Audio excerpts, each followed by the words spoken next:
Merci à tous. Bon après-midi. Je suis David Vaillant, référent du 20e. Et...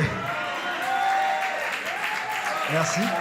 Et au nom de tous les marcheurs du 20e, au nom de toute l'équipe du 20e, et si je peux me permettre, au nom de tous les adhérents de l'Est de Paris et des équipes de Paris, je voulais vous souhaiter la bienvenue.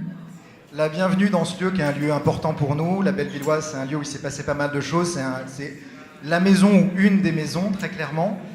Et je voulais également vous remercier. Alors, je vais évidemment d'abord remercier dans l'ordre protocolaire nos ministres, évidemment. Remercier nos parlementaires qui sont, et je pense qu'il faut le souligner, très, très, très présents auprès de nous. Remercier nos élus locaux qui sont là également. Et je pense qu'il faut les applaudir.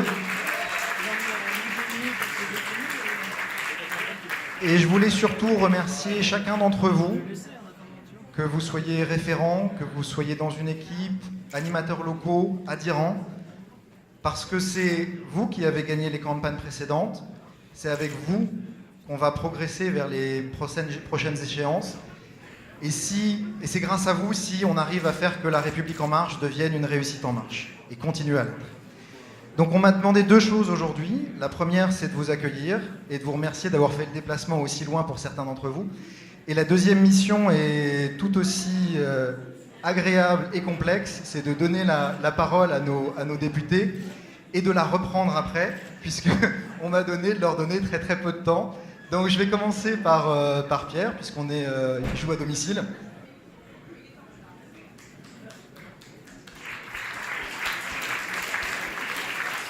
Bonjour à tous, merci d'abord à tous d'être présents, merci au ministre. Donc moi je suis très ravi d'être ici parmi vous aujourd'hui. En effet, c'est à domicile, c'est à la Bellevilloise, c'est dans le 20e, c'est une partie de ma circonscription, c'est limitrophe, mais c'est quand même ici que beaucoup de choses se sont jouées. C'est une terre difficile, c'est une terre où Danielle Simonet a été très présente, où la bataille a été rude, mais on l'a emportée. Voilà. Donc merci à tous.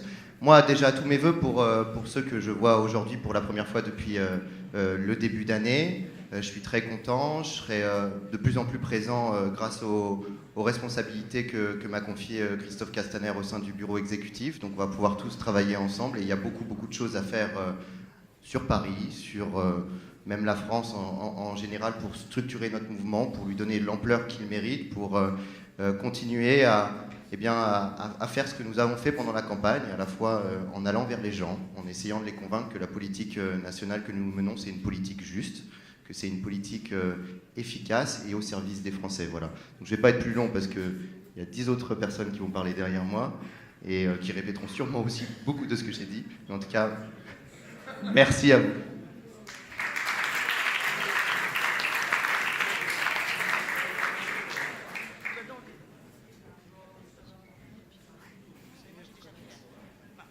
En fait, moi, je vais pas reprendre la parole puisque je vous ai un petit peu dit tout ce que j'avais à vous dire ce matin. Mais je vais peut-être juste ajouter que nous avons toutes et tous vraiment besoin de vous. On a énormément de choses à faire, on a énormément de messages à faire passer. On est ravis de vous voir aussi nombreux ce matin. Enfin, vous étiez nombreux ce matin, vous êtes très nombreux encore cet après-midi, c'est de très bon augure pour la suite.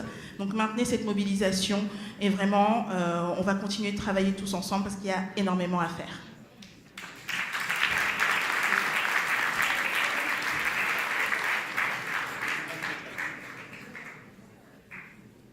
Alors évidemment, bonne année à tous. J'ai pas eu le plaisir de le dire à tous et à chacun, tous mes vœux.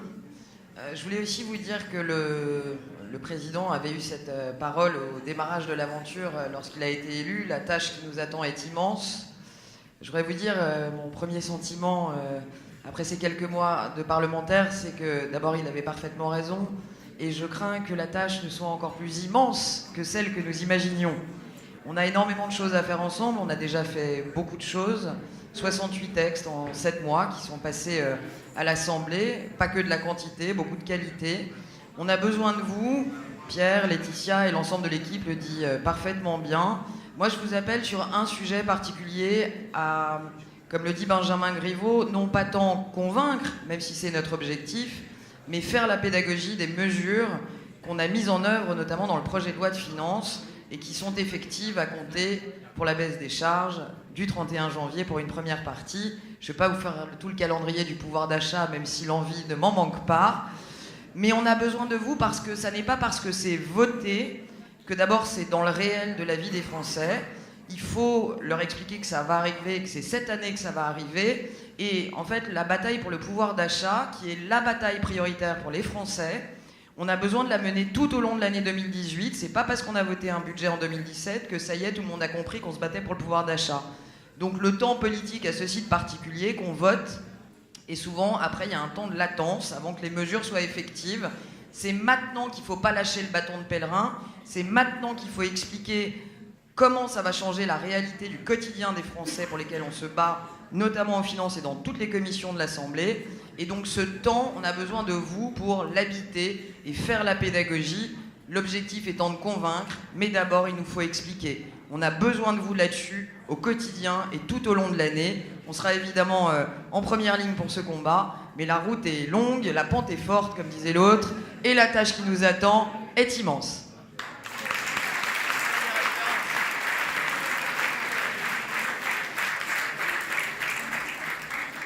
Oui, bonne année à tous. Moi, je voulais, tout comme Olivia, insister sur la nécessité d'assurer le service après-vente et dans nos arrondissements, sur le terrain, d'aller continuer à convaincre les citoyens sur les textes qu'on a votés, qu'on va voter. Je pense que le travail pédagogique est immense et c'est ce que nous nous employons à faire avec mes amis du groupe démocrate et progressiste, avec des amis du groupe PPCI ici présents, de décliner à Paris les mesures qui sont prises par le gouvernement, et elles sont nombreuses. L'éducation, bien sûr, l'enseignement supérieur, les ordonnances travail, le logement, l'immigration, les entreprises, la loi Pacte, le droit à l'erreur, etc.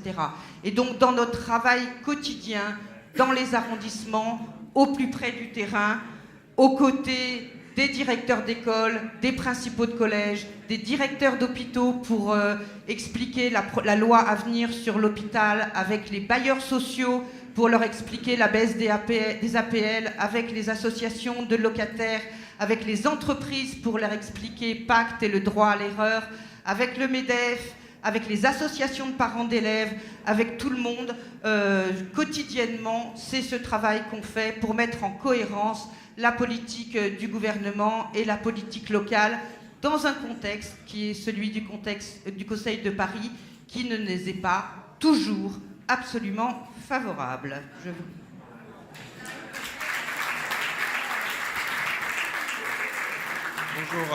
Bonjour à tous. Je suis Hugues Anson, député de la 13e circonscription de Paris. C'est le sud du 15e arrondissement. Accessoirement, je suis vice-président de l'Assemblée nationale. Je veux dire à mes collègues, je suis très très heureux d'être élu à leur côté. Je veux vous dire aussi à chacun d'entre vous que je suis très impressionné de votre mobilisation. Aujourd'hui, on a beaucoup de monde pour travailler, et travailler en réalité dans le respect de ce qui est l'originalité de ce mouvement.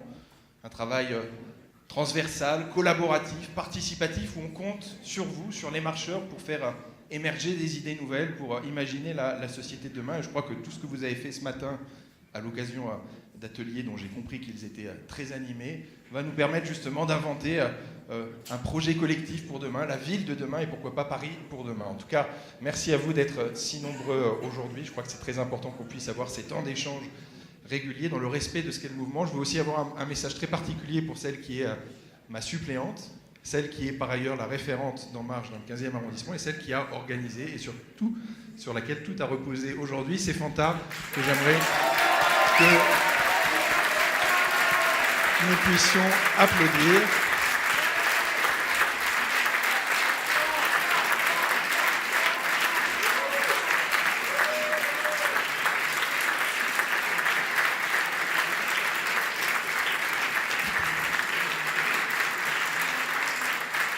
Parce que ce qui se passe dans le 15e, en réalité, c'est ce qui s'est passé partout, dans toutes les circonscriptions parisiennes et ailleurs. Cette aventure, c'est une aventure qui était impossible, c'est une aventure collective, ce sont des rencontres, c'est de la confiance, c'est une façon différente de faire de la politique, Et je crois qu'aujourd'hui, on est attendu là-dessus. Et en tout cas, votre présence aujourd'hui si nombreuse et si enthousiaste en témoigne. Donc merci à vous pour votre engagement, l'engagement dont vous avez compris qu'il était au cœur du discours d'Emmanuel Macron pour cette année 2018. Et vous êtes aujourd'hui le plus beau symbole de l'engagement. Merci de votre présence et bel après-midi. Merci Hugues. Élise. Bonjour, je suis Élise Pagelès, députée de la 5e circonscription. C'est super de vous retrouver tous aujourd'hui. Évidemment, bonne année à tous. Je pense qu'au cours des 6 derniers mois, vous avez été amenés à vous retrouver sur les marchés, à nouveau faire du terrain. Et une petite anecdote pour mon compte-rendu de mandat, quand on s'est retrouvés sur les marchés avec les marcheurs du 3e et du 10e, il y a des gens qui étaient très étonnés, qui disaient « Mais qu'est-ce que vous faites là sur le terrain? Vous n'avez rien à vendre, il n'y a pas d'élection. » Ben justement, moi je crois que c'est ça notre force, c'est de revenir vers les gens, même quand il n'y a pas d'élection, même quand il n'y a rien à vendre, et de rester au contact du terrain. Donc toujours restons au contact du terrain, parce que vous êtes le terrain, mais quand on fait de la politique, et c'est ça qui a tué les autres grands partis, on se coupe vite du terrain. Il ne faut pas rester entre soi, faut continuer à relayer, et en effet à faire beaucoup de pédagogie, parce que ça va tanguer. Il y a beaucoup de mesures qui sont difficiles à prendre, mais c'est ça le courage politique d'Emmanuel Macron et de la majorité, c'est les mesures difficiles. Alors la limitation à 80 km/h, je pense qu'à Paris, ça nous touche un peu moins, mais il va y avoir des textes difficiles. Il faut qu'on se parle entre nous. Voilà. En tout cas, ce qui est sûr, c'est que vous le savez, il y aura des textes difficiles à défendre, mais c'est quand même notre ligne, donc il faut qu'on se parle entre nous. Il faut qu'on se pose des questions entre nous et après, il faut qu'on aille, en effet, expliquer et parler avec les gens. Ça, c'est important. Donc, évidemment, on compte sur vous et je remercie, moi, tout particulièrement, les marcheurs du 10e et du 3e qui sont à mes côtés depuis 6 mois. Et voilà, on a fait pas mal de choses ensemble et merci beaucoup. Et je voulais, moi aussi, remercier, saluer mon suppléant. Allez, tu es un petit peu malade ce soir, mais Benjamin, je t'embrasse.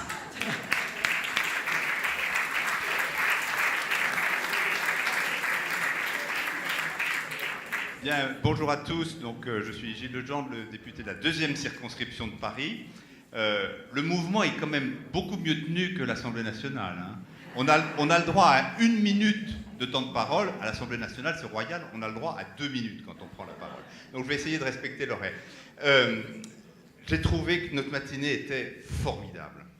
J'y ai retrouvé des sensations que j'avais peut-être un petit peu oubliées, en ayant pris peut-être un peu de distance avec la vie du mouvement, les sensations qui nous ont animés et guidés pendant toute la campagne présidentielle et la campagne législative. Alors, je ne dis pas qu'il n'y a pas de sensations au groupe parlementaire.